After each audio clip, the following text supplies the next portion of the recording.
everyone, and welcome back to the Round 2 Front 9 coverage of the Music City Open, the second stop of the Disc Golf Pro Tour Silver Series here in the suburbs of Nashville, Tennessee. I'm Nathan Queen, joined here with Chandler Fry. Hello everybody, we have a great card for you to watch today. We have Joel Freeman recently making his way into the top 10 of the Disc Golf World Rankings, powered by UDisc. We have Chris Dickerson, number 4 ranked in the world, shooting an 8 down first round. And Garrett Gurthie, one of the longest players on tour, looking to throw some bombs today. And the best lefty on tour, we got the man himself, Nathan Queen. Yeah, nice to sneak up here on lead card, my first time this year. You can see I'm tied with 4 other players at 7 under par. We have some 6 downs as well as 5 downs, so very tight leaderboard going into this second round. A lot of players gunning for that top spot. Hole 1, a nervy shot to start off on. You have the gap that the drone is flying through right now into a pretty tight green with OB on the left side and that creek or that lake on the right. There's also the left side high, Anheuser or forehand route or low. So we'll see what the players do, but you definitely want to get as close to the basket as possible, because if not, you might be looking at a pretty tough par. Yeah, using lots of elevation out here. You can see just the ground in general, lots of hills, but then they've elevated the basket as well. Yeah, Joel Freeman off to a really hot start this year, averaging 10.46 for his first 4 tournaments and winning the Crush at the Con Show in Texas a few weeks back. The dude's firing on all cylinders. I'm excited to see him play. Yeah, he's going to go with this high forehand over the top here, using that left to right wind to try to push him back in bounds. And he had 10 birdies that first round. Pretty impressive stuff. Good height on it. Let's see if he can get back right with that wind. Yeah, he pulled it out a little wide and does not make it back in bounds. Did it ever make it back in bounds? I guess we'll see. Now we have Chris Dickerson also off to an insane start this year with that win at Belton, averaging 10.47. He has not finished outside of the top 15 this year, with his worst finish being 12th at Las Vegas. Yeah, fantastic stuff. Just incredible how consistent he stays no matter where he's playing at. Yep, and a Tennessee native, definitely a crowd favorite out here. It looks like he's corrected on hole 1 from round 1. Yep. Gonna even his score back out for the hole. Yeah, right through the gap and nice and low, kind of guaranteeing that it's going to finish in bounds. And Garrett Gurthie, one of the most electric players on tour. I love watching him play. The guy has some talents that no one else does out here. Yeah, he goes over top with that backhand quite a bit. He's been working on this sidearm, so gonna go sidearm over the top and just absolutely boxes it here. There we go. That's what you want to see. It's good to see a player work on something in the off season and then execute it in tournament. That's what Garrett has done. Yeah, great angle on that, almost vertical. Yep, good use of the disc and the wind and the angle. And here we have Mr. Queen looking to go down the middle gap. Yeah, I've got a beat-in AVR X3 I'm going to end up going with here. You just put it out flat and let it fly. And I did get it out flat, but meant to have it go a little further left. I just barely hang on inbounds there. There we go. That's showing some of that DGPT champ love right there. Yeah, so from the tee pad to us, it looked like it crossed inbounds about where he's at. The spotter said it did also. We'll let you guys decide after watching it. Ultimately, it's up to the group, so whatever they call, that's the way it goes. Yeah, so he's got his par look now. Pretty scary putt, but not too far away. Yeah, you got to be at least hit metal on this one, because if not, you are in that pond or lake. I'm not sure which one it is. Oh, I would say pond. We don't have to worry about the pond right now, though. Joel taps in, or doesn't tap in, but able to make his par putt there. I'm taking my relief. I'm now putting for birdie. And you still have somewhat of that fear of a rollaway. If you don't commit enough, if you hit cage or band, it might be coming back at you. So you got to think about that. Yeah, although Joel didn't want to airball, and airball for me is better than catching metal here. Yep. But I'll card the birdie. Yeah, nice start to the round. You can see that power you generate from that from your legs, just pushing straight up, getting that height you need. Good catch. Just sneaking in there on the right side. Yeah, good looking shot. And then we have a couple tap ins from Chris and Garrett. Not a bad start for the lead card. 3 down for the first hole. Yeah, definitely not. The hole not averaging too far under par at a 2.83. 46% of the field able to get the birdie, but it did bring about 20% getting bogey or above. Any aces today? No aces today. Still only one. All right. On to hole 2. For how open this hole does look, you have to be pretty precise. You want to throw a shot out there to the opening. Try not to get behind one of those bunches of trees because you will be looking at a pretty tough upshot. As to where the drone is flying, you want to land between those trees or past those trees to open yourself for the upshot. Navigate through these trees and give yourself a chance at that birdie. Yeah, and we've got a bit of a headwind or left to right wind today. You're going to see these right-handed players try to push past that group of trees you see in the middle there. Chris Dickerson showing you exactly what he's trying to do. Throws it about 470 feet. Uphill, probably plays about 500, and is in a fantastic spot for his second shot. Yeah, that's some elite power. And speaking of elite power, we have Gurthie coming up with, I believe, a Halo Star Wraith, one of his his Tour Series disc. And he gets this turned over a bit too much, but he still does have an open look to the pin. He'll just be further away than you plan to be. I'm going with one of my Tour Series Star Color Glow Wraiths here. I'm looking to get to the left side of that tree that Chris and Garrett threw past. Just an easier shape for myself personally. I push it just a little bit too long, and I've kind of pinched myself off, but I do have a flat run-up. And that looks to be pretty overstable. You put some anhyzer on it, looking for it to flex out. Yeah, getting the closest shot to the pin off of the drive. He'll probably have 320, 330 feet from there. That's a great shot from Joel. Good power on it, good control. And there's the basket. So even the upshot from where Joel is pretty guarded. Yeah, you've got to throw a low shot through. There's 2 different gaps, really. There's one gap with a big tree in the middle. You've got to decide if you want to go left or right. Garrett looking to line up the roller here. He's probably in that 400-foot range or so. Pretty creative play right here. He wants that to hit, and he wants that to miss that tree and then burn quick. Oh, and this is fantastic. Ooh, nice looking shot from Garrett there. That's perfection. Such control for a roller, using an understable disc, making sure that it's going to turn over and not continue to keep on going with the power that Garrett has.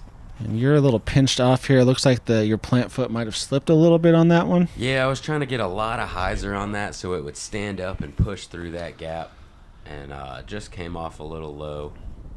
I should be able to get up and down for par.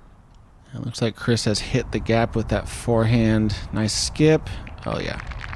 He will like that result. Yeah, and although he made that forehand look easy, that's still probably 340 feet or so, 350, so.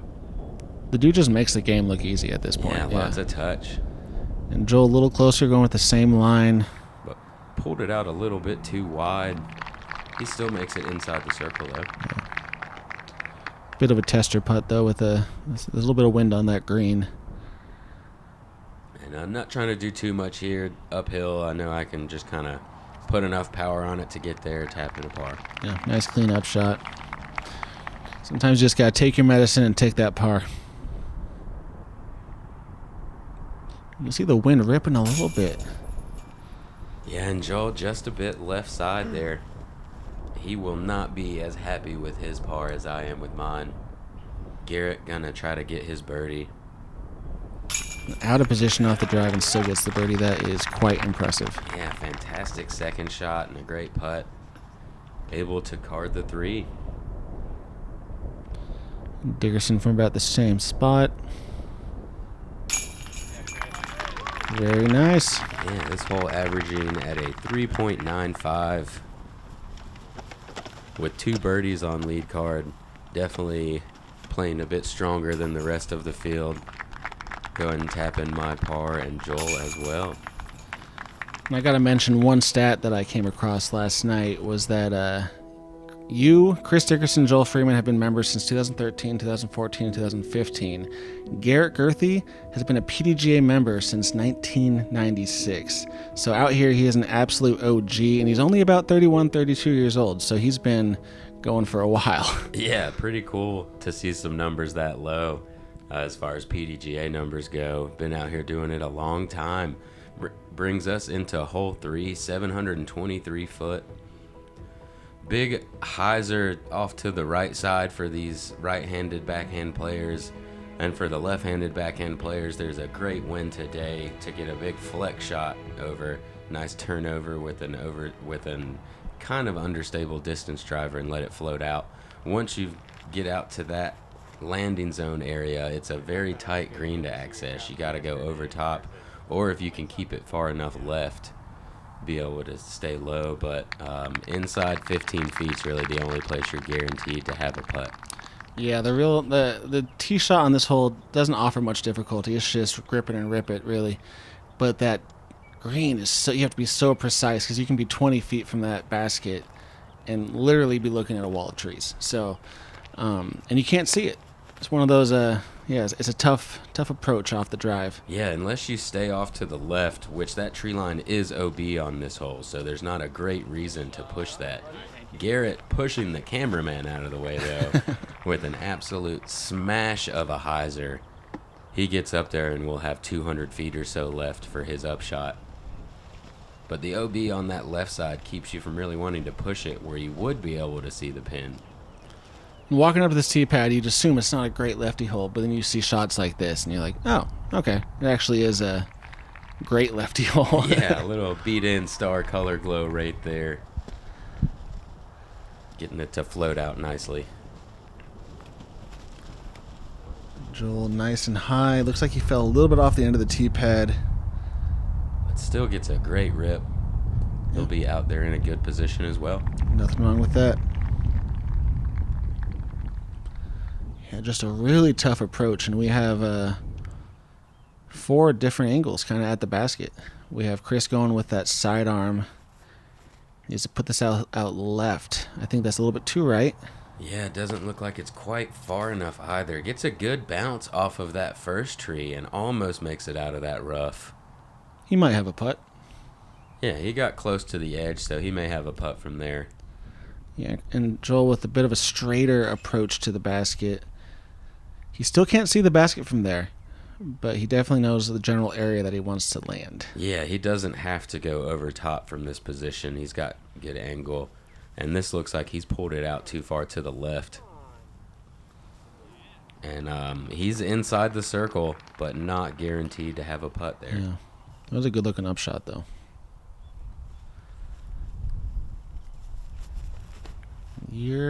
I like the height. Yeah, this felt pretty good out of the hand. I thought I might have thrown it too far, but was hoping those trees would stop me. Yeah. They didn't. I'm back there inside the circle without a very clean putt. Yeah, it might be a pretty awkward-looking one right there. And Garrett going big spike hyzer over those trees. It's crazy how effortless he makes this shot look. That is so tall. Yeah, he threw that almost as high as he did far. Catches that last tree, or else I think he would have been inside the circle. He's just outside now, but does have an open look. I can't tell if Chris has he does have an open look at the basket. With a few right on line, and just those low branches at the end. I don't know that he could have made that if he put it lower. Yeah. I'm not sure it's going to stay high enough unless he's got more speed on it. And Garrett with a fairly wide open 35-40 footer. He's got that unique putting style. Hyzer angle, nose down, just a little left of the basket in front. Yeah, good distance control there. Had the right height when it passed the basket. And you spreading out a little bit. Yeah, awkward I would angle. say less of a chance here for me than Garrett, even though I was closer. And same for Joel here. Yep. Yeah, he has that low ceiling he has to deal with. Placement is paramount on this hole. You want to be short left of the pin, otherwise you're not guaranteed you're going to have your birdie chance. And it's tough to deal with, like when you're 15, 20 feet away from the basket, you feel like you deserve that birdie because that's usually somewhat of a tap-in. And to not have that opportunity kind of hurts, and it can weigh on you. Garrett tapping in that par. Dickerson tapping in the par as well. It's surprising not to see one birdie on this hole, but yeah, 4 good drives, but none of us quite able to capitalize. Yeah, definitely not an easy par 4, but one that I'd expect 1 or 2 players in the lead card to get. Yeah, just like hole 2 averaged a 3.95, but lead card's gonna have that nice barbecue there. Barbecue, I like that. On to hole number 3. Pretty tough hole. We'll actually be on hole 4. number 4 My now. apologies. But it is the same distance as hole number 3, 723 feet. Get out here to about this ridge. If you can get slightly further right than the drone, you're going to have a straight look down this very tight gap. Don't miss right side. You're not going to have a clean look. Don't miss left side. You could kick out of bounds. Don't go 20 foot long. There's also out of bounds there. Very tough par 4. But one of my favorites on the course. You have to throw a very controlled tee shot and then a very controlled shorter up shot. Yeah, the same distance confused me on that one. I apologize. But this hole requires 2 perfect shots to get that birdie. This looks a little left. He'll have a pinched approach. And Garrett, with his elite distance, perhaps looking to get a little closer to that gap to make the second shot easier. Yeah, Garrett has distance to go into this gap, and it looks like he's got enough power on this, but it's fading out and ends up kicking out of bounds. Gonna have a tough time saving a par from there. Yeah, it's almost like a double punishment if you go out of bounds right there, because even if you move back as far as you want from the OB, you still don't really have an upshot. Yeah, another star color glow wraith here. Good spot. Then rolls over into the mud. I've got a very straight look, which is where you want to be, but I do have to throw a standstill. Pretty slippery where I'm at. Yeah, it's unfortunate that the perfect position on this hole is in a bit of a muddy pit. So, unfortunate that you landed there, but also great drive. Yeah. Yeah. Good spot to be. Joel's shot looks good here as well. And kind of like mine, gets an unfortunate roll. If he would have stopped where it skipped to, he would have had a pretty good angle to access the green. And he's rolled to a very tricky spot now.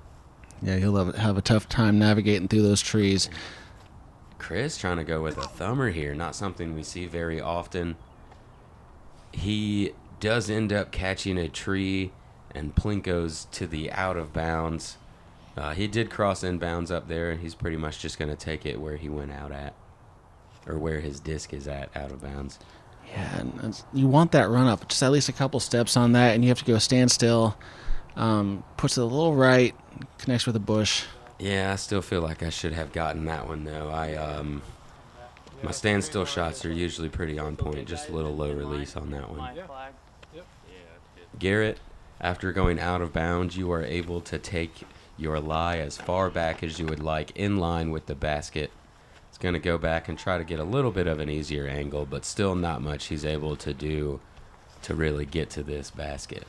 If you try to hammer this approach with just like spike hyzer, you could possibly skip out of bounds to the left. So this is still a pretty scary shot.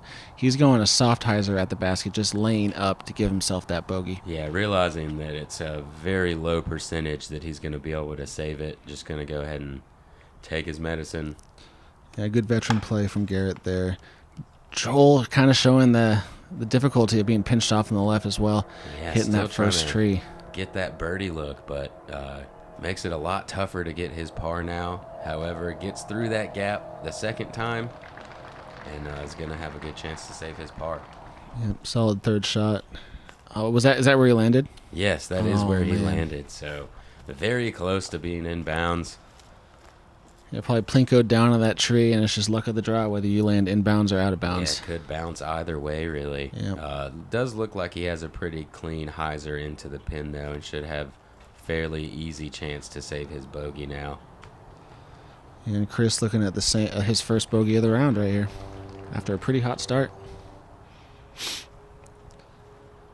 And I'd like to think that Garrett would give this a bit of a run, but there is that OB right behind the basket. Yeah, it looks like he put the anhyzer on it to where if it did float and give it a chance, he'd be happy with it. But and 2 holes in a row, gonna have to do this weird little tricky putt that I've never done before. Little outside the circle here. I get more power on it, so kind of happy with it. But I'll most likely be tapping in my par there. I hope you stretched before the round. Yeah, definitely. Joel with that laser focus, putting it right in the chains. Not a bad par. That drive, if it didn't skip, it would have been absolutely ideal. But there's a lot of luck in disc golf, and Joel got a little bad luck there. Yeah, and this is a difficult hole, averaging over par, 4.15, just 15% of the field able to get a birdie.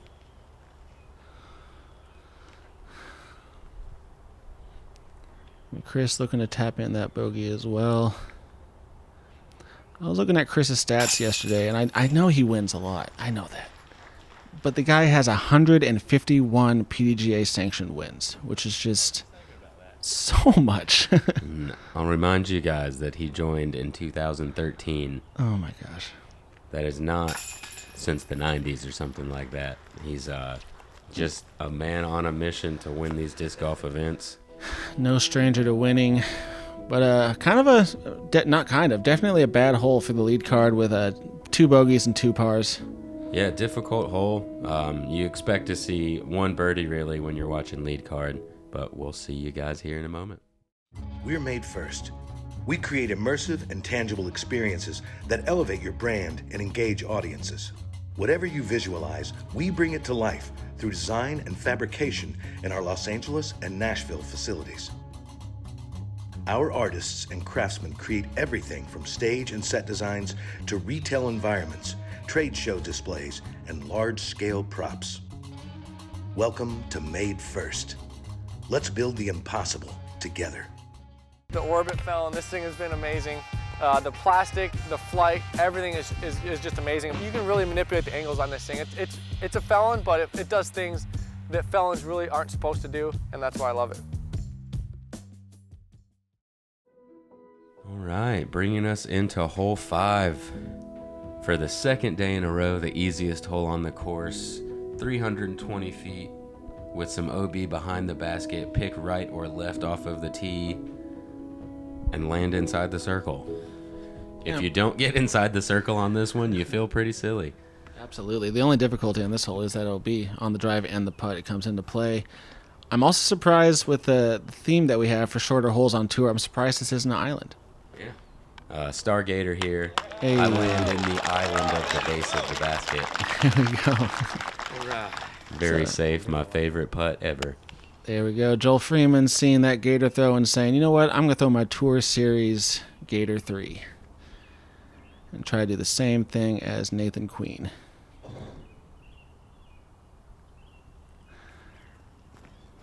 Good height on this one. Good turn. Yeah. And just that low speed stability of that Gator 3 drops right off at the end. He'll be 20 feet. Yep, he'll be happy with that. Chris, the first to go down the right side. I'm guessing he's throwing a ESP Zone, one of his favorite putt and approach discs. Good height on it. And a little short, but he's right up there. Yeah, just 22, 25 feet. I was calling for that one to go in off of the tee, but the nose up slowed it down just a little bit. Garrett actually going with a fairway driver here, it looks like. I wonder why he would choose to do that. Getting a little more speed on it. And what a fantastic tree love, creek love play there. There we Gets go. through the trees, bounces backwards, and lands inbounds. We're going to have pretty good opportunity for a star frame now. Everybody inside 25 feet.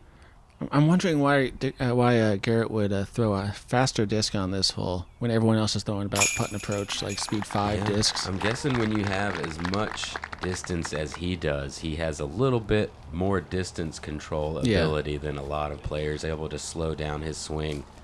And just got a little bit too much on that one. But yeah, he might have been looking for a little bit more height on that throw. So it spikes and sits still. Yeah.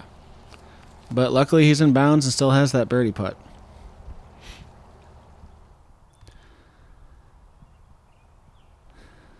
Lining it up.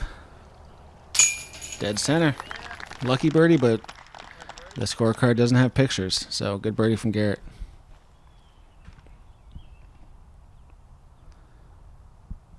Joel, just about 15 feet. Tapping in his nice birdie, and as you would expect to see from the easiest hole on the course, your lead card is gonna star frame. Yep, and Joel off to a bit of a slow start, but he's starting to pick it up a little bit. Recently finding his way into the top 10 of the Disc Golf World Rankings. Congratulations to him. He is number 9. That is an impressive feat, definitely in today's disc golf. So hopefully he keeps it going. Yeah, absolutely. Into hole 6.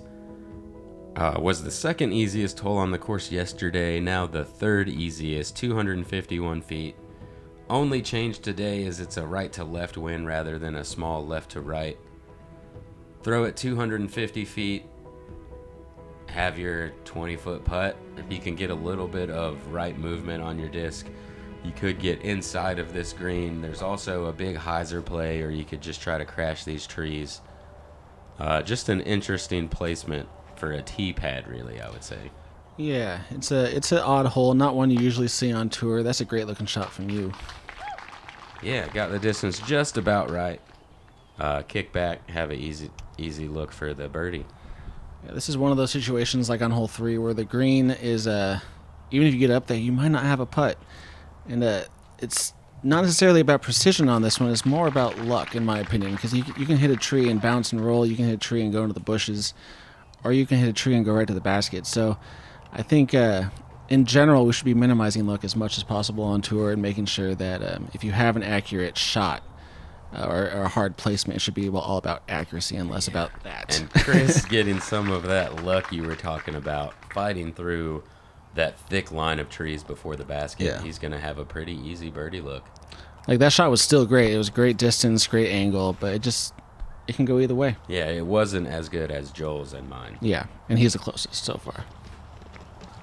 And Garrett trying to go that high right side, kind of kicks back out towards the back side of this tree line. He's going to have a pretty tricky look. Yeah, a little step out, sidearm, touch shot to the basket. Right around circle's edge here. I believe he is inside. That was close. That was a good run. Decent effort by Garrett there. So back-to-back birdies for Joel. There we go. He's starting to heat up a little bit. Yeah, slow starts are okay if you're keeping it at par and not bogeys. You can always get back on track with birdies. I squeak that birdie in there. Nice and wobbly over the chains, but I'll take it. I think that was a little lower than you wanted it to be, but the one thing I like about your putt is how it just falls into the basket. It's so controlled. It doesn't. You don't have to smash the chains like a lot of other players do, like Chris Dickerson does right there from that distance. You just kind of float it right in there. You throw to the basket. I like that.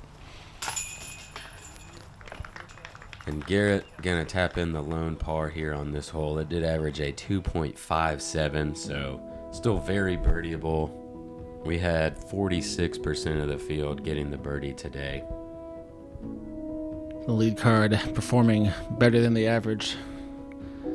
On to hole 7, one of the harder holes on the course. Requires 2 perfect shots if you want to give yourself a chance at under par. You can either throw a layup to before the creek or go aggressive and go over the creek and land about right here. And then you're throwing to a guarded blind basket position on the left side that if you throw too far, you'll be in the trees and dealing with a lot of thorns, as well as if you throw too short, you'll be in trouble. Yeah, that the layup play you were talking about can be tricky as well. There's a tree in the middle of the gap that we have, about 400 feet away from the tee pad, that can really pinch you off if you land behind it as well. These right-handed backhand players with the power that we have on the card today are going to be going for that high over-the-top shot, getting a late turn and flying over top of all of these trees rather than really trying to hit that gap down there. I'm just really playing for par. Difficult for me to throw a hyzer over that creek to have a chance to get to that green. So 2 400-foot shots or so for me, and then pitching up for a par. And is there a slight headwind on this hole? Yeah, today is a slight headwind, so could help these high shots drift off to the right, but also going to keep them from going as far. And this looks great. Yeah, Joel doing it well. He's going to have 400 feet or less. He's really going to have less than 400 feet into the pin from there. Great looking shots, especially the first righty off the tee pad, really showing the other two guys what they have to do. And this looks to be on the same line, but moving just a little bit faster, maybe. That is so good. And yeah, he gets maybe 30, 40 feet past Joel's disc. He could possibly go mid-range into the green from there. That is a fantastic tee shot. Is there a shot that Chris can't do at this point? I feel like we've seen everything. I haven't seen a grenade yet. Oh, okay. Well, I think maybe he'll hear that and he'll pull it out. I'm sure he has it somewhere. Yeah. And Garrett looking to go the same line, but I think it was a little bit too high. Maybe stalled out a little bit, didn't get the same distance as the other two. Still a fantastic shot and in a great position to be able to get the birdie on this very difficult par 4. It's the third most difficult hole on the course today. And being on the same card with Garrett, whenever you out-throw him on a hole, you're feeling pretty good about yourself. Oh, yeah. A little bit too turned over for me there. But like I said before, I'm planning to play for par anyway. A little bit more difficult of an upshot now as I can't see the pin, but definitely possible. Garrett looks great out of his hand, but never gets that hyzer finish that he was looking for and ends up in this thick bush area next to the basket.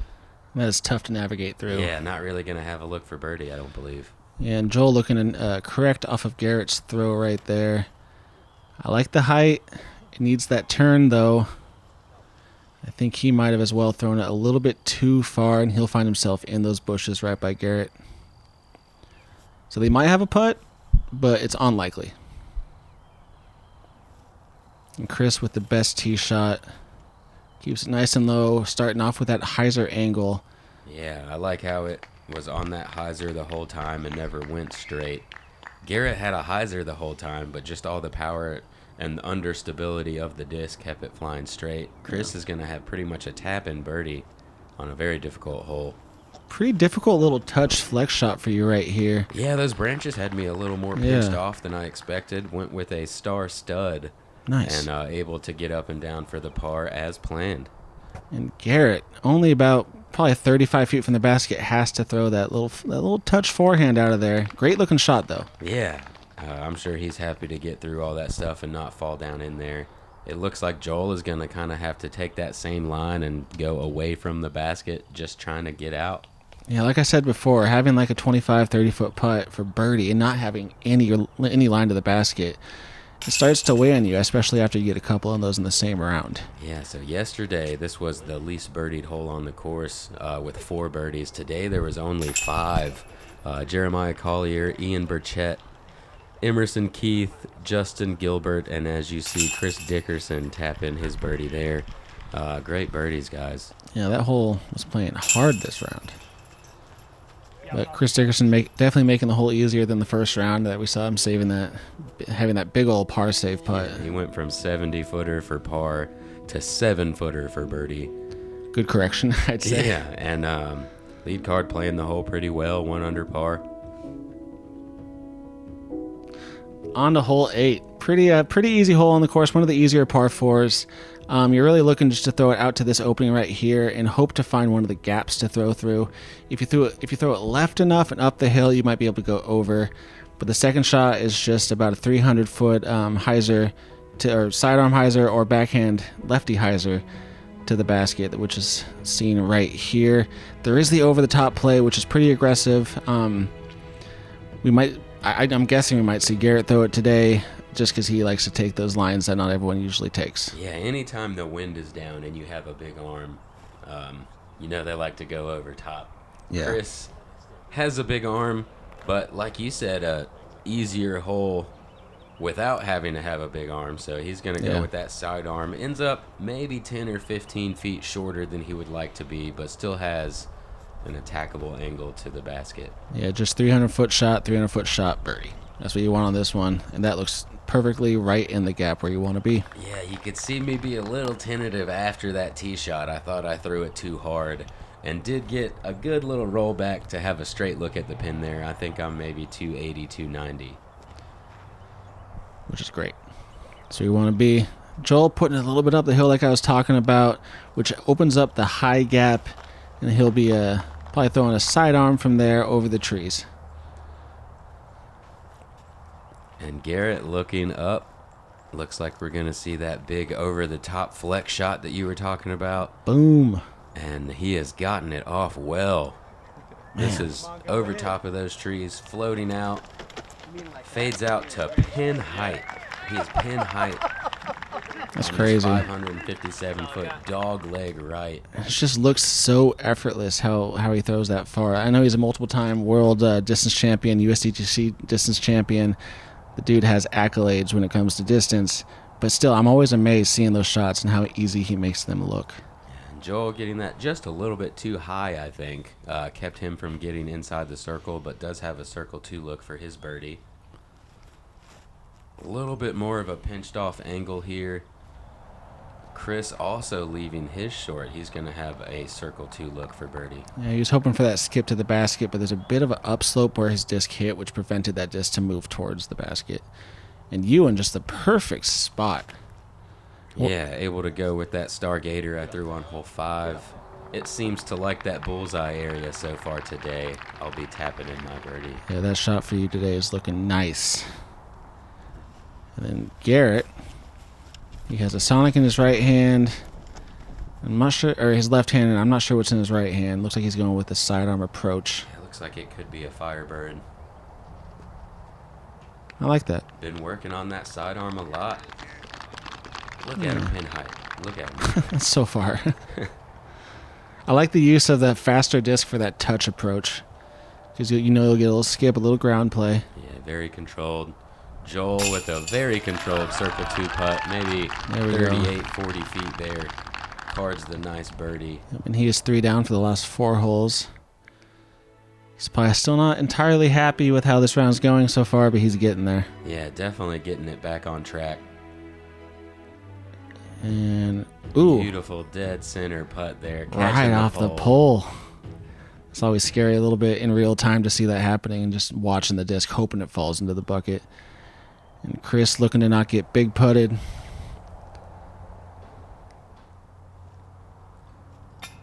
A bit of a weird... Yeah, there was... he did have a bit of a tailwind there, expecting that putt to drop. He put it up nice and high and just didn't get the wind play that he was expecting. Yeah, we still have some of those swirly winds that we experienced in Texas. And then you looking to tap in that nice little birdie. Yeah, so 4 opportunities for birdie there. Chris just not quite getting the win that he was expecting. He's going to tap in his par.